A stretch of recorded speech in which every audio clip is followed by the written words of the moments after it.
Okay, so I don't know about you, but there is one whip that I'm just really motivated to talk about, to knit on, to focus on, to love on right now. Not too mindless, not too mindful, just enough of everything. I can't get enough of it. I want one in every color type knitting. We have just rounded the corner of the back neck of the button band. I feel like I could just hear the bamboo grinding on each other while I'm scooping up a stitch. Anyway, let's talk about knitting.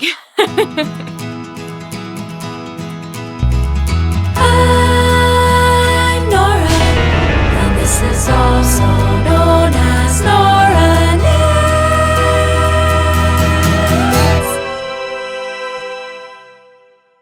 Hello there, I'm Nora, and you're watching, also known as Nora Knits. Thank you so much for joining me today. I'm coming to you from a very gloomy, very newly fall day here in Connecticut, and I am sitting also in front of a mess. I have all of my whips scattered about. We really need to chat about some things. I have got only whips for you today. Nothing is done. Nothing is close to being done. And we need to do something about that because I have some deadlines coming up. So I really do need to clear the needles. And I think we're going to chat about how we're going to get to that point a little bit more today.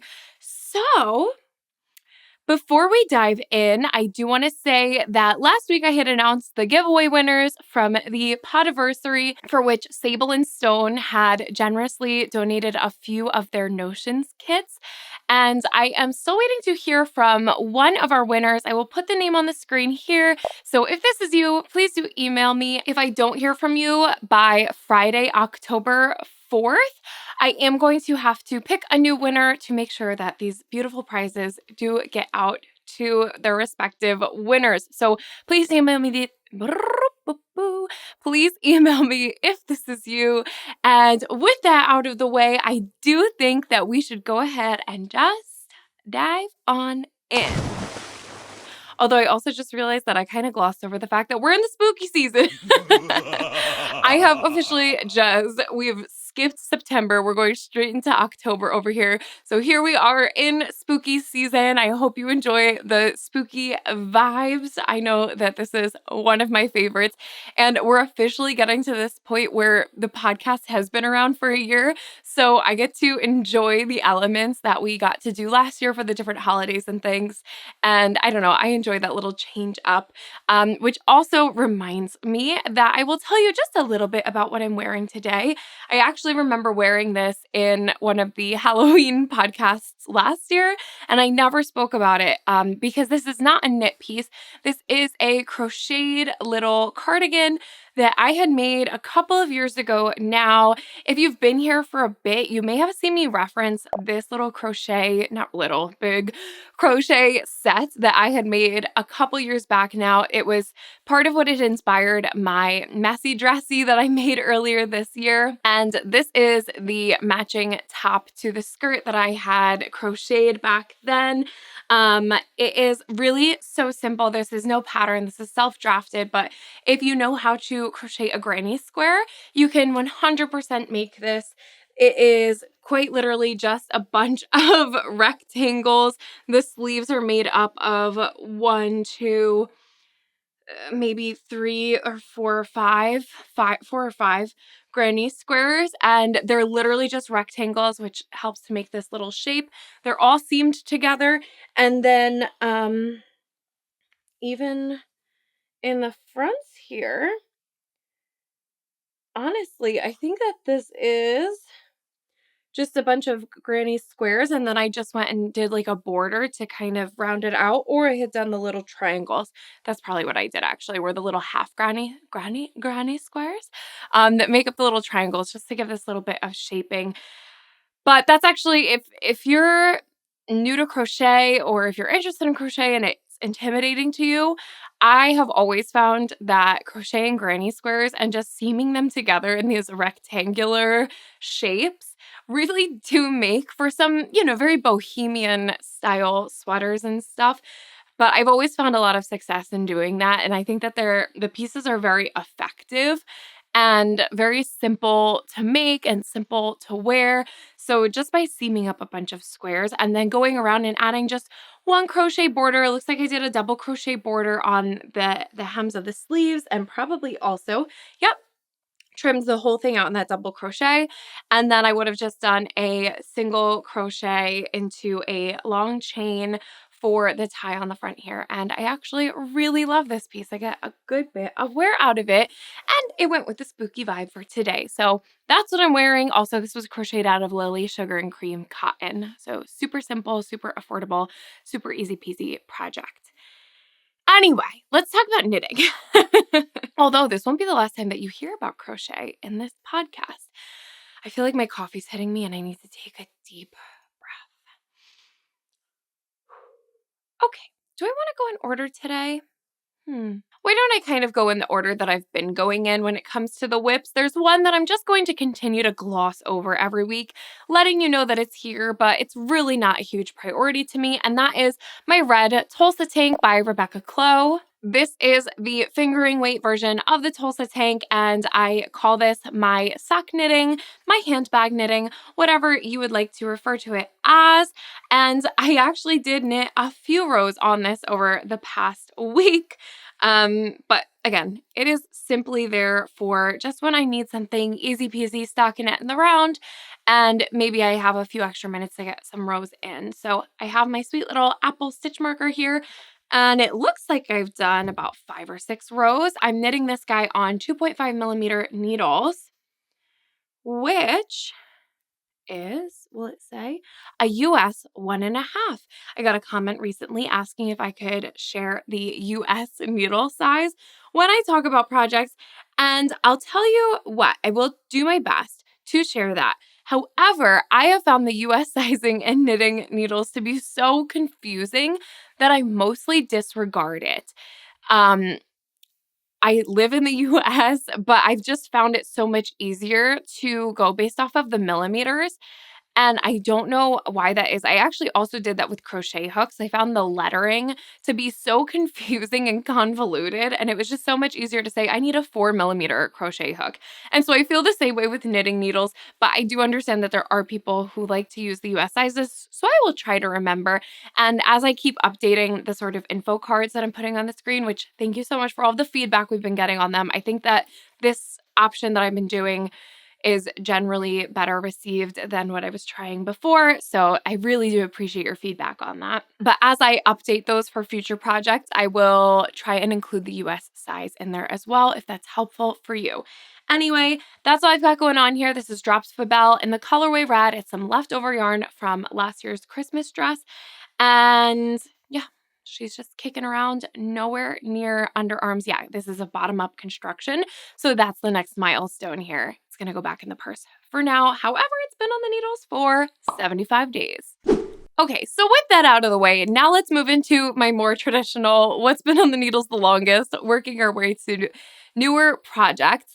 And so we're going to talk about the Sand Cardigan by Marie Aceva of Ullin Knitwear. I am knitting this super long, cozy, perfect for fall cardigan out of Nora Madara in the colorway 01 Sake. This yarn was so talked about, so heavily talked about, probably last year, and I just remembered seeing it everywhere, and it reminded me of it's like a neutral funfetti. It is this perfect gray color that has some warmth to it. So there's a little bit of a beiginess to the gray, which I always really love. It's not too stark or cool gray. There is actually another Nora Madara that has a cooler gray undertone with the same sort of funfetti speckling tweediness in there. But this one has more of a white, beige, grayish sort of undertone to it. And then all of the little flecks of color, they're just so vast without being starkly rainbow, or they're not neon, they're not primary colors, they're not pastels. It's a really perfect, colorful variety that I think just is a timeless and yet still exciting and fun combination. So for a really huge project, this is, a real behemoth of a cardigan. It's going to be something that is going to be the statement piece of an outfit.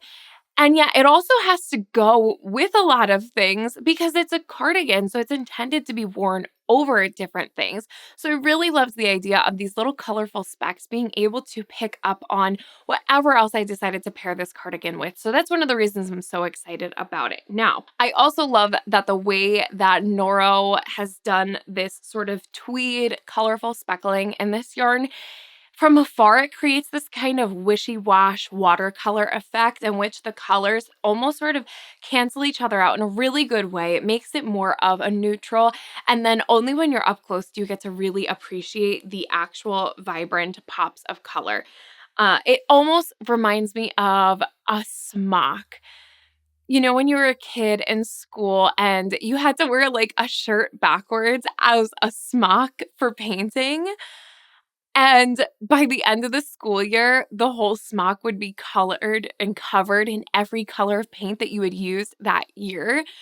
I feel like this cardigan is almost that vibe where then you just took that fabric and made a cardigan out of it. It's every single color without intention, without plan. However, it just happens to look so cohesive and wonderful. So I am on this long journey of my double knit button band, which you will be proud of me, you guys. I did work on the button band a little bit this week, just a little bit. Here you can see I have my Sable and Stone beautiful progress keeper, which is certainly helping to keep me motivated because I do love the look of it and I love seeing it there.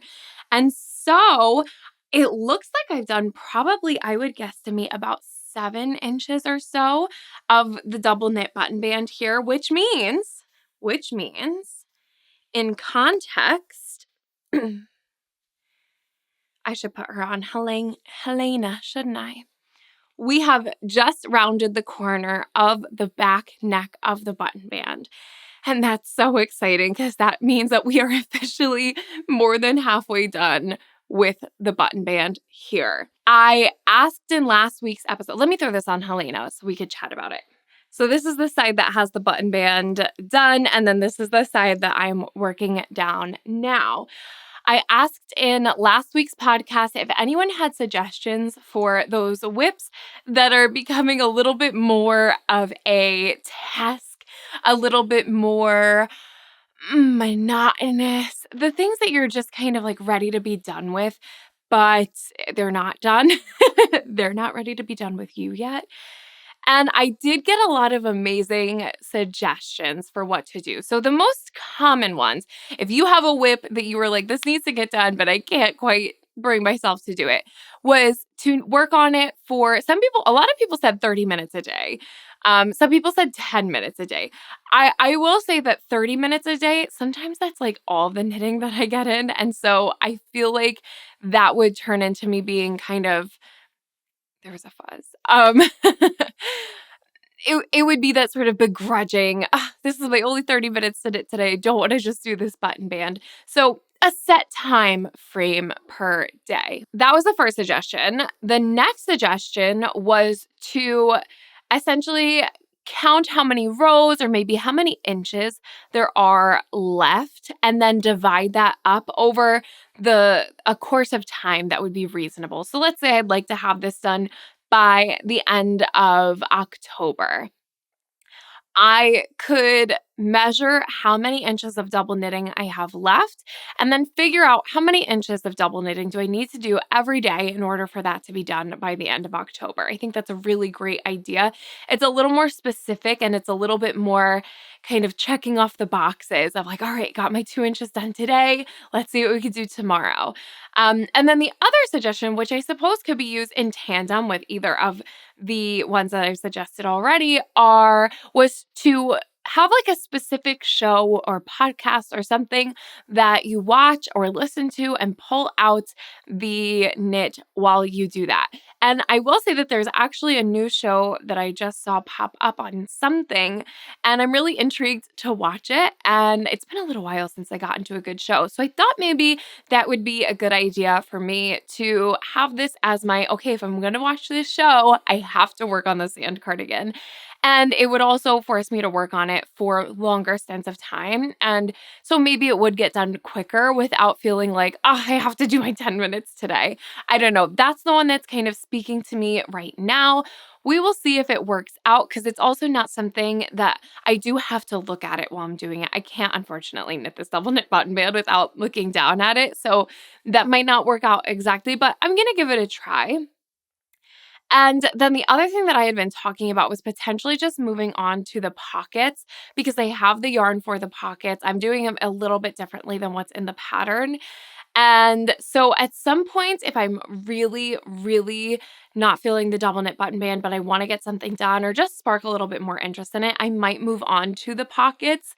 I just don't have the motivation to do that quite yet. So we will see. Those are kind of the ideas that are kicking around. If you're new here, this is, like I said, the sand cardigan. I've been working on this project for 221 days. However, there was a whole hibernation period in there, and it's just kind of been kicking around, waiting to be done after I really enjoyed knitting the whole body. Coming back and doing these detailed finishes are just so much work. um, but I am knitting mine in the size 5. I am knitting it on a slightly smaller, or I had knit it on a slightly smaller needle size than the pattern recommends. And other than that, the modifications that I have made were that I actually knit the sleeves in the smallest size. I found that with the size 5, the sleeve circumference was just a little bit too big for me. I'm going back to finish the cuffs once the double knit button band is done.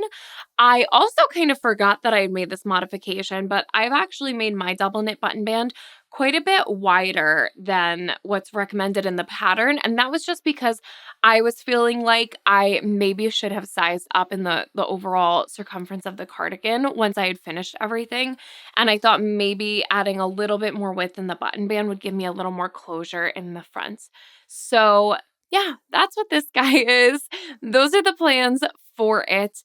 And I will definitely keep you posted on whether or not that works for me, the knitting while watching a show, or the timed thing. I don't know. We'll kind of try to start that this week, but I am really pleased with myself that I at least did get a few inches on this done. And the reason being was because the next 2 whips I'm going to talk about were both kind of in like a funny place. And I was like, oh no, I have to work on the sand cardigan right now. But it was good. It was good to work on. It also was helpful that it has been getting chillier here. And so it was kind of like evening hours, and I wanted to get a little bit more knitting done outside. And so I was able to drape this over my lap as a blanket and then work on the double knit button band. So for the same reasons that this was not a good whip during the summer, I've really enjoyed it in the fall for the blankie vibe while I'm knitting on it.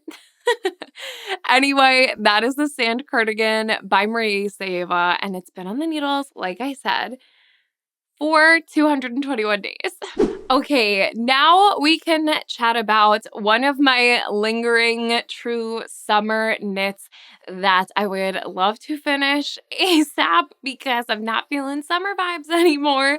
And that is my Cordelia skirt by Witchery Design. This is part of a set.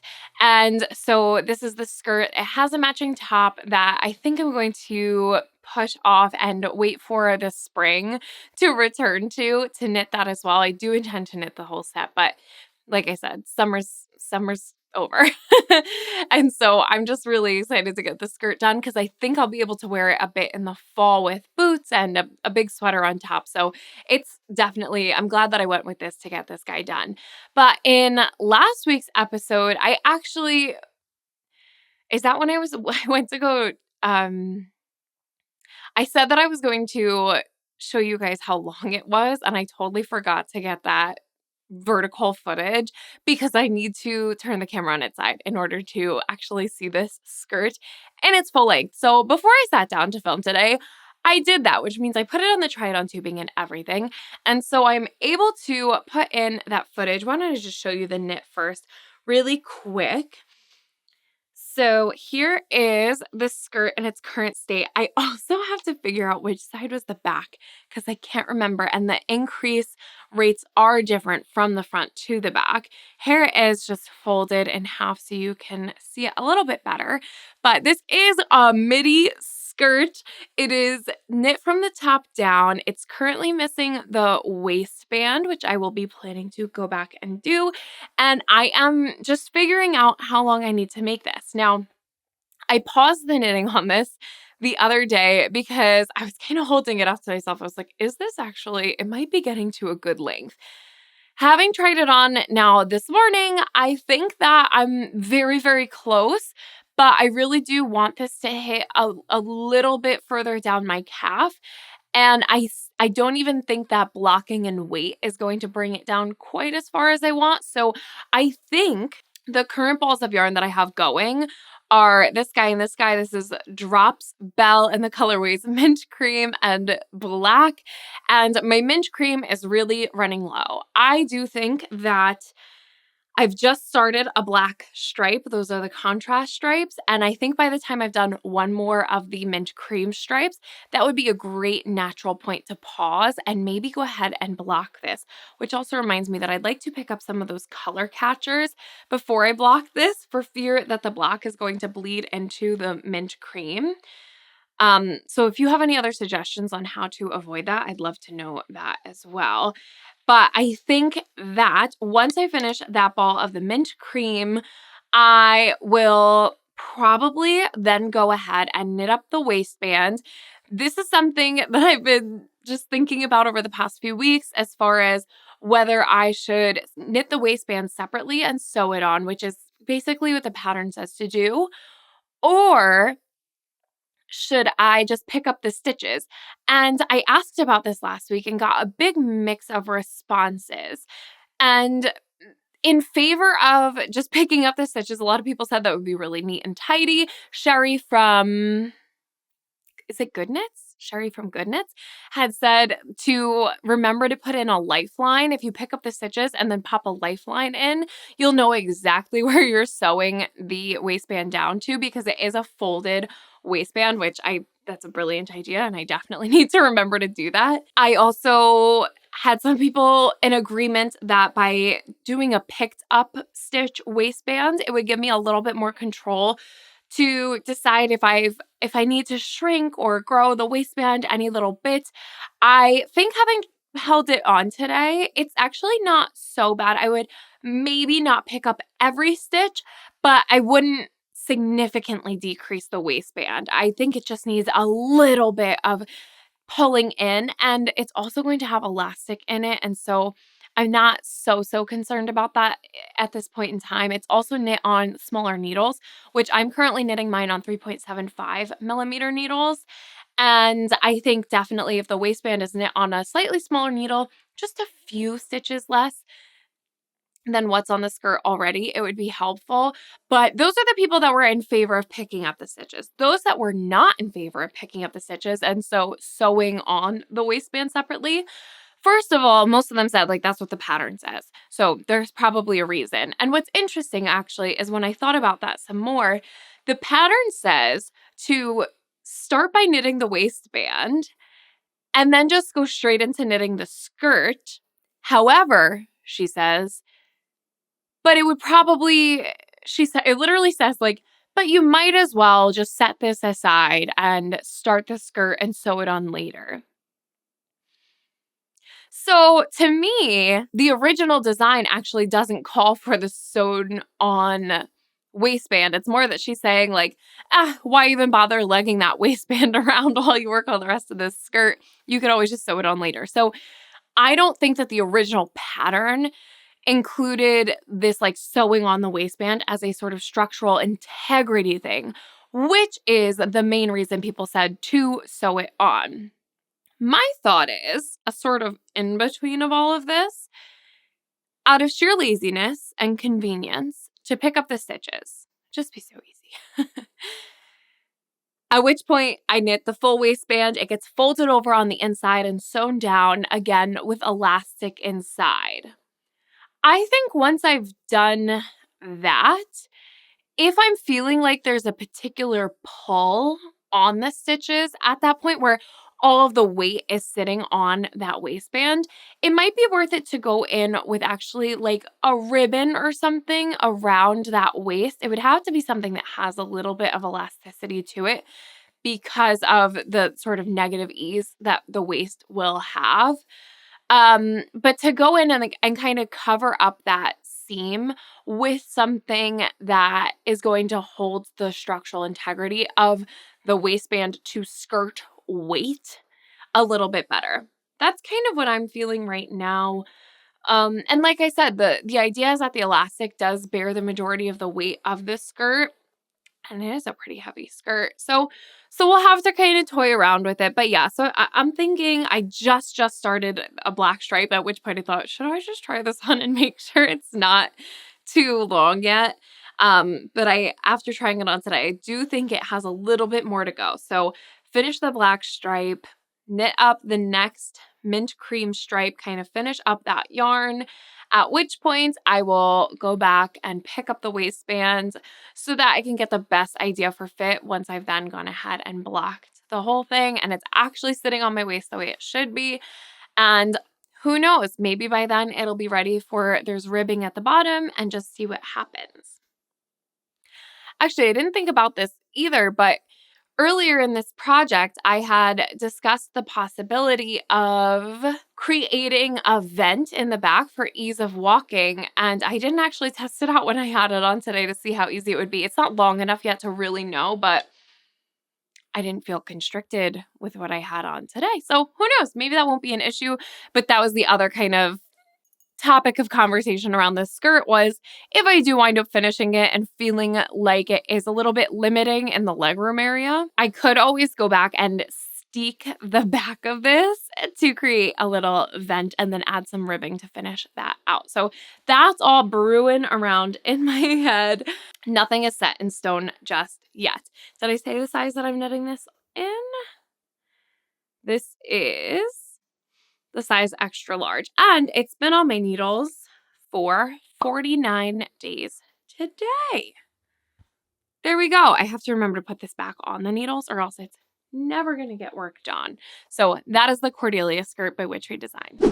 Okay, so I don't know about you, but there is one whip that I'm just really motivated to talk about, to knit on, to focus on, to love on right now. And it really is the whip that has seen the most attention, the most progress over the past week. And that is my Beatrix cardigan by Gregoria Fibers. I am knitting this absolutely stunning all over textured cardigan in the size 5 on the recommended 5mm needles. I actually have not made a single modification to this garment, which feels like such a rarity for me these days, but it just goes to show you how much I just really love this design. There's nothing about it that I would want to change. And I am using Lamb's Pride worsted yarn in the colorway Chocolate Souffle, as well as some Knit Picks Alpaca Cloud Silk in the colorway Hamlet. And this project has been on my needles for 2 weeks today, so 14 days today. And it's just, you could just tell it's all I want to work on. I'm starting to feel like a broken record, but still working on a more long-term solution for Miss Helena the Hanga to figure out exactly something to go underneath so that you could better see these projects. And the white t-shirt is missing today. So we've got a gray one and it's going to have to do. I also realized last week it was helpful if I kind of adjusted the colors on this side of the screen to see this better. So I will do my best to do that again so that you really can see all of the details here. But as you can see, I have nearly finished knitting the first sleeve on this cardigan. It's actually it's so close to being done. It's a little bit infuriating. I just have another inch or so of the ribbing to do, and then a sewn bind off will be going on that sleeve over there. But the way that this is constructed is it is a saddle shoulder design, and the saddle shoulders are made up of these really beautiful chunky braided cables, and that detail runs the full length of the sleeve.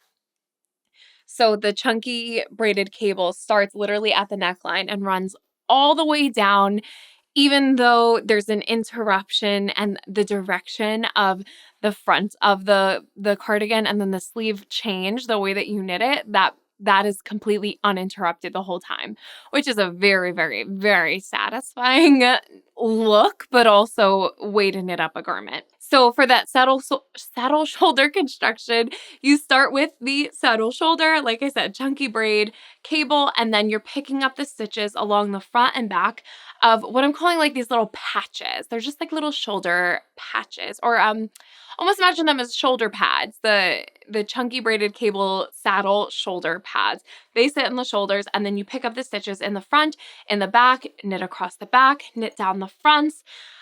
This is a round collar cardigan, so it's a pretty high neckline here. So the increasing happened pretty rapidly, and then it's just knit straight down from there. The overall texture of this piece is, it appears almost as like a waffle stitch from far away, but as you get closer, you notice the main feature of it is just like these little dashes that kind of go across, and those are made up by actually casting off stitches. So it's knitting, increasing, cast off, knit, increase, cast off. And it's a really fun texture to knit up. It's very enjoyable, and I don't know, there's something very addictive about it. Now, I had knit the last week when we spoke, I had a little bit of the body done, and I was just working my way down the body. I got to a point where it seemed like I was at a good length to start the ribbing on the bottom, but I wanted to make sure. So I went ahead and started the sleeves first. It's another situation like the sand cardigan that I didn't finish the cuffs on the sleeves because I really needed to see this whole thing like sitting on the shoulders. So because of the construction here, it can't sit on the shoulders yet. It's missing a lot of the color and the button placket and everything, and that really does help everything to really stay up and stay secure. And so I thought that the best move would be to go ahead and knit the sleeves and then come back and determine the full length of the body, because that collar and the button placket are happening at the very last. So I feel pretty confident going ahead and knitting the sleeves according to the pattern. That's what I've done so far. I might wind up with a little bit more ribbing than what the pattern says, which I think is really interesting. The fact that my gauge swatch, my row gauge, I had taller rows in my gauge swatch than she does in the pattern. And I found that fascinating, that then knitting the sleeve, when I have tried this on, and I will pop it on in a minute, I felt like the sleeve was maybe a little bit short. Now, that being said too, the texture, it really starts out so scrunched up. This is going to be such a satisfying knit to block because it's so going to soften up and bloom and just become a little bit more drapey. Not actually drapey, but more drapey than it is right now, which is perfect because I'm going for a sort of cozy jacket vibe here. So yes, once I finished the body to the point where I was going to pause, I went in and picked up those stitches. The saddle shoulder, you left the stitches live. So over here, you can see that my saddle shoulder is on tried-on tubing. And so you pick up stitches around the armhole, scoot over the stitches from the tried-on tubing, and then knit your way around. And the sleeve is a kind of just traditional fit tapered sleeve. And so you're decreasing as you go. I followed the pattern verbatim, and I have marked all of my decreases with the stitch marker. I don't know if you'll be able to see them right now, but there's a lot of them. This is a tip that I don't know that I've mentioned in a little while, but I like to knit a sleeve and mark anytime I do a decrease. And then that way, when I'm knitting the other sleeve, I can just transfer those stitch markers one by one to mark the decreases. And then that way, even if I messed up something with the decreases on one sleeve, they both are guaranteed to match in the end. So I always know if I'm going to wind up with the same amount of decreases or not. Right now, this sleeve is very fitted, but again, I'm expecting this whole thing to really relax and settle in blocking. I did a gauge swatch, so I'm not worried about this at all, but I do think it's fascinating just to see the true, I don't know, there is a benefit, I think, to knitting up a gauge swatch, measuring it before and after blocking it, just so that you have like that kind of confidence that everything is going according to plan while you're knitting up the actual garment itself. So I do kind of wish that I had done that, because in this larger scale, the whole cardigan seems like it's fitting a little funky right now, but I know it's not going to because I trust my gauge swatch. And realistically, it's fitting me kind of well right now. And so blocking it is just going to make everything settle, relax, and I should get that just oversized fit that I'm hoping for. I thought I would also share today, because it's been a little bit since I've done a cable knit. For cabling, I prefer to use one of these cable hooks. So when it comes to cabling, cable needles, you could cable without a cable needle. I've done that on like 2-stitch cables and find it easy then. Otherwise, I find it to be kind of, I don't know, just stressful. I like having my hook. But there's also the cable needle that's more of a straight needle, and I call it the mustache shape. And then the hook. I've tried all three methods. One of the very first sweaters that I ever knit was a cable knit sweater, and that was when I really decided that the hook is the one for me, if nothing else, because it's really easy to keep track of while you're knitting, because it's a tool that you keep picking up and putting down. You only have it in your hand when you're knitting the cables. With the mustache one, I would constantly like put it down and lose it. With the hook, while I'm knitting on something, usually I'm wearing something with a little higher neckline, but I will always hook it onto my shirt like this. Knit when I hit the cable, you pick it up and you use this short end of the hook to scoop up the stitches. And then what's nice is that they lay in the elbow of this hook, and they lay either on the front or the back of the fabric. And when you continue knitting, then there's no bar or needle in your way, which I found with the mustache one, when that you basically had just another knitting needle that was more straight. You'd scoop up the stitches and then let it lay on the front or back of the fabric. But then when you went to go knit further on, you had this needle in your way, and I found it so frustrating. So with the hook, those stitches that you're holding, they sit in this little elbow. It sits behind or in front of the fabric, whatever the pattern tells you. It stays really tidy and out of your way. And then when it's time to knit the stitches on that needle, they slip up to the long side and you get to hold it just like a regular knitting needle. And I find that to just be very helpful. Really love this guy. So if you've struggled with cables in the past and you've never tried one of these little hooks, I definitely recommend grabbing one. This is one that I had found in a pack on Amazon, but I'm definitely like constantly on the lookout for maybe a nicer one, maybe one that has more of a curve to it. Different sizes, because I have this size and I have a really, really teeny tiny one. So I don't know. If you have a favorite little hooky guy cable needle, let us know, because I love these things and I would definitely like to have a little more of a collection of them. Anyway, I just thought that I would throw that out there. Let me pop this on so that we could get just a little bit of a better look at what's going on. Actually, maybe one more little tip and trick. I have the body stitches still on the needles, and I just wanted to make sure that they didn't go anywhere while I was knitting on the sleeve. And so I've just gone ahead and cut a small piece of tried-on tubing and kind of attached those two needles to each other so they can't really slip off. But just a little broke girl hack for you. All right, let's get this guy on. Here we have it. So like I said, the sleeve right now is looking pretty fitted. It's not tight by any means, but it's definitely kind of touching my whole arm, maybe a little bit more positive ease kind of by the elbow. But with blocking, this fabric has a ton of like accordionness to it. And you also have to remember that the cable itself is going to expand quite a bit in blocking. But I do love how kind of like chunky and bulbous it is right now. So I don't want it to squish too much. But once this blocks out a little bit, I should get just that inch of positive ease or so that I think is going to be perfect for a garment like this. I think because it is a little bit of it's a chunky knit, right? It's on 5mm needles. So the fabric itself is quite dense. It's quite chunky. And so it's not something that I really wanted terribly oversized. I just thought it might look a little bit too much, but also definitely with the chunkier fabric, you don't want something that's too snug. So I think I'm getting a really good fit right now. Certainly in the body, I know that I have plenty of room. And just in this whole sleeve department, I mean, just this is what I'm going for, which for me, it seems like easy peasy in blocking. This is what I mean, though, when I say that I think I'm going to do just a little bit more ribbing than the pattern states. I think she says about 2.5 inches. I'll have to double check because I kind of figured at this point I would just eyeball things. I followed, like I said, the instructions for everything else, the decreases, all of my little decrease earrings here.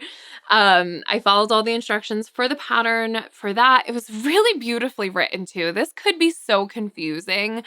And I found that the pattern was just really delightful to follow. This is a project that I have had my iPad out with the pattern every time I've been working on it, which was kind of one of the reasons why I worked on the sand cardigan this week because my iPad had died. The Cordelia skirt was paused because I thought it might be long enough. And so I couldn't work on anything other than the sand cardigan, which worked out for the sand cardigan. But that's the only thing about these more textured involved knits. It is helpful to have the pattern with you at all times. You certainly don't need it, but I was enjoying just kind of crossing things off when it came to the cable. In the body of the sweater, once I got to the underarm, I never needed the pattern because you're just knitting the same stitch pattern over and over. It's just the cable and the decreases. I just like crossing things off one by one. It keeps it organized and easy for me. So when I picked up the stitches, I had been working on my Knitter's Pride Nova Platina shorty needles and the Mindful cord. And those shorty needles are not like the shortest of needles. They're just like the smaller size. And so that really only got me about to the elbow-ish. Once I got there, the circumference was not small enough. So I wound up dropping down to my bamboo shorty needles. These are the Knit Picks bamboo shorties. And I've knit plenty of garments on these needles. I just have, over the past year, I've had my metal needles since Christmas of last year. So yeah, almost a year now that I've been using those. And I just really do prefer working on the metal needles now that I've had them for a bit, especially when it comes to more dense and involved stitch patterns. So I guess what I'm saying with that is that when you have to do a lot of like scooping a stitch and pulling it over other stitches and kind of fighting with that extra stitch in there. When you have metal needles, there's a confidence that comes with that because you really feel like you could just scoop those stitches up and the needles aren't going anywhere. With the bamboo needles, I feel like I could just hear the bamboo grinding on each other while I'm scooping up a stitch, and it feels just like a little too soft to be doing such aggressive things. Not that I'm like doing anything aggressive, but maybe you know what I mean when I say that. So I was a little bit bummed to have to drop down to my bamboo shorties, but I am really glad that I have them. Also, my DPNs are bamboo, so it wasn't a matter of like bamboo. All of my very small circumference knitting options are bamboo, which maybe means in the future I should invest in some smaller metal needles because I do prefer them at this point. And certainly now knitting the ribbing and the round, I almost feel like I'm really pushing the limits of this small circumference. I think I could and should go down to the DPNs, but it's just so much quicker and easier for me to use the bamboo or the shorty circular needles than the DPNs. And for such a small length, such as, the ribbing on a cuff, it'll be fine. So yeah, I had to kind of just shift my needles as I went down, and I just took as long as I could on the metal shorties. I don't like magic loop. It's not for me. And so for me, these are the best options for small circumference knitting. But yeah, that's where we're at here. So I think, like I said, I'm anticipating a bit of growth because there's going to be a neck band here, a button band here. The shoulder is going to sit a little bit lower, and with blocking and everything, this fabric really does stretch out quite a bit. So I don't think I'm far off from the end of the sleeve, but I could also always roll it up if I'm finding it's too long. So I'm thinking I'll probably go for another inch, maybe inch and a half of ribbing, which again might actually be what the pattern says, and I just don't remember. Anyway, once I finished this sleeve, which should really get done today, maybe tomorrow if I don't get enough time today, I'll be moving over to the other sleeve. And like I said, as I knit my decreases, I'm just going to borrow the stitch markers from one side and move them to another to make sure that everything's symmetrical and even and balanced. Even if I messed up somewhere along the way, I know then they're going to be the same, even if it's a mistake. Speaking of mistakes, I pointed out last week that I had purled a couple of stitches on the saddle shoulder that should have been knit. And I had someone say that I should try to ladder back. It makes me nervous, but I might try to if I can remember. Since those stitches are just sitting on hold, I probably can ladder back pretty easily. Although it's all the way up here, so I'd have to ladder back all the way. We'll see if I care that much. Otherwise, I'll just knit it straight down. One more thing about this, because I'm just obsessed with it, is the yarn, the fabric. I'm adoring this combination. It's the perfect woolliness, rusticness, soft, that slight hairiness, but without it being a mohair. I just really enjoy this. I have it on, as you can see, right next to skin right now. I'm aware that there's a knit fabric on my bare skin, but it doesn't bother me at all. I'm also not sensitive, so don't take that if you are more sensitive than I am. But I think it's a really beautiful, beautiful combination. So if you have any of the Lamb's Pride yarn sitting around in your stash and it's just not really inspiring you, I definitely recommend trying to add a strand of the Knit Picks Alpaca Cloud silk to soften it up a little bit, maybe give it that slight marl, and just give it that little bit more, I don't know, it really elevates the Lamb's Pride yarn, which is overall pretty affordable yarn to begin with. So to add that extra strand might be the thing that kind of just makes it more manageable or exciting for you. And yeah, I don't know. I don't know the last time I just sat here. I'm like, I feel like I haven't looked at the camera because I've just been staring at this stunning cable going down my arm. I think it's just the prettiest thing. And I'm really, really excited to have it done. And that's why I've just been loving working on it too. It's also the perfect, not too mindless, not too mindful, just enough of everything. I can't get enough of it. I want one in every color type knitting. So that is my Beatrix cardigan. Like I said, it's been on the needles for 14 days today, and I genuinely could not be more thrilled with it.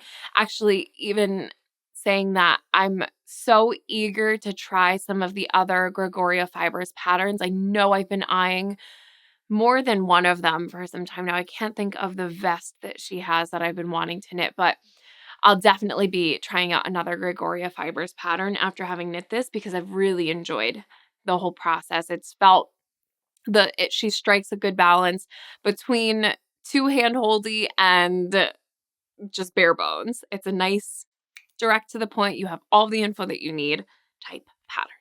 Beatrix cardigan, 14 days, Gregoria Fibers. Yeah. Man, also going from the woolen alpaca to my little cotton thing.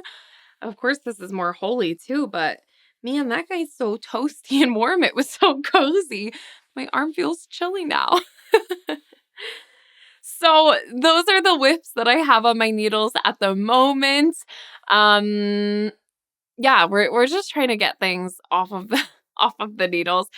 I would really love to be done with the Cordelia skirt ASAP. The Beatrix cardigan, I have a deadline in my head for, and you'll hear about it in my knitting plans, my fall knitting plans, which should be out next week now.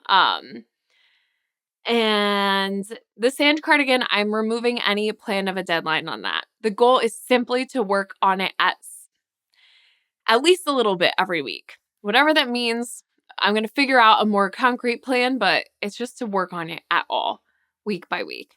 And then the Tulsa tank is that's like a background project.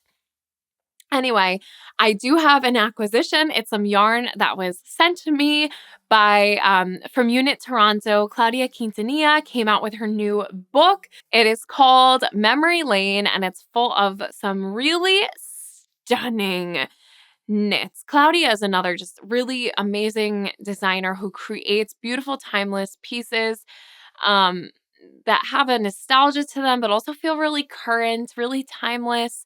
And a lot of this new book features different like embroidered elements and stuff. But one of the patterns that really caught my eye, I said we weren't done talking about crochet yet, is her design. It's called the Granada. And this is a sweater that has a solid stockinette body, but then the sleeves are this really beautiful textured crochet pattern, and they have that sort of, what is the name of that sleeve? It's not a leg of mutton sleeve, is it? Is that the top of a sleeve? I don't know what it's called when it has that really beautiful billowiness, and then it has almost like a long, long cuff. It's a little more Victorian kind of style. And I just,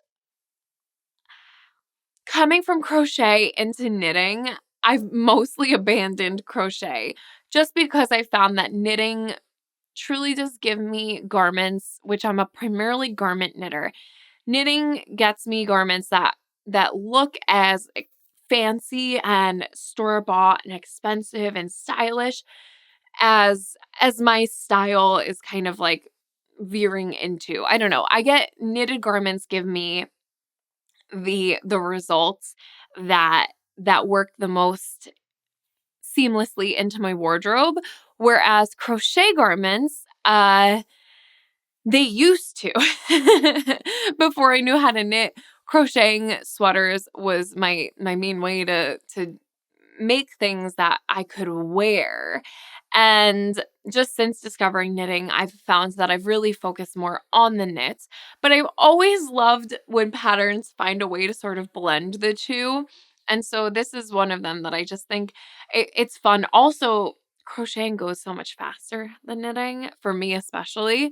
And so I like the idea of kind of knitting this simple stockinette body and then being able to bang out these crochet sleeves. I'm curious to see how long this project's going to take. But anyway, they did very generously send me the yarn to knit up this sweater. Here I have it. It is a really stunning combination. I actually was entertaining purchasing this. I don't know if it's pronounced Ito or just ITO. If you know how to say this, Ito, Ito, ITO yarn. I was looking at this yarn earlier in the summer to potentially work on for some summer garments and wound up going with, actually, that's when I kind of veered into the Santa Scarlina and the Drops Bell, that whole path instead. But this was something that I was looking at.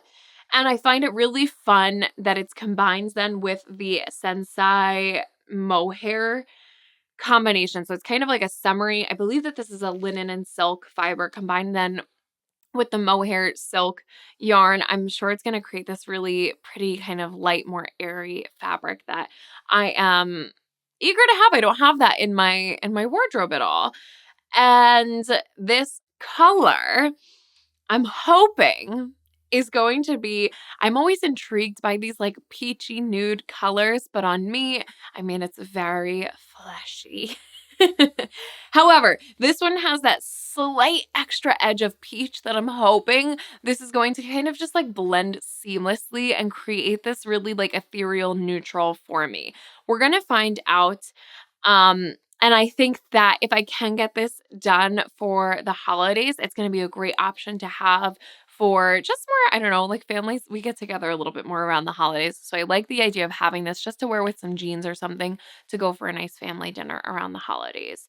And yeah, so this was very kindly gifted by Unit Toronto by Claudia. And so thank you to them for sending this yarn. I'm very excited about it. So those are the acquisitions this week. I have some yarn coming in very soon for an upcoming test knit. I'm going to talk all about that in the fall knitting plans. Like I said, I thought I was going to be able to kind of get that out this past week. That didn't happen. So it will definitely be out for sometime next week after you see this podcast. And I think that's all I have for you today. The coffee really hit for this one, so I apologize if I've been all over the place, but I'm just excited about my knitting. I'm excited about spooky season. Hope you are too. Let me know what you're working on. And yeah, if you enjoyed this video, I would definitely appreciate it if you would go ahead and give it a thumbs up. If you are not already, I would love it if you would subscribe. And if you are subscribed, you could ring that bell so that you get notified anytime I post a new video, like those irregular ones, the fall knitting plans and such. However, you can count on there being a Saturday morning podcast every Saturday at 9:30 a.m. Eastern time. With all that being said, you guys, a big ol' thanks for watching, and I will catch you on the next one. All right, you guys, bye!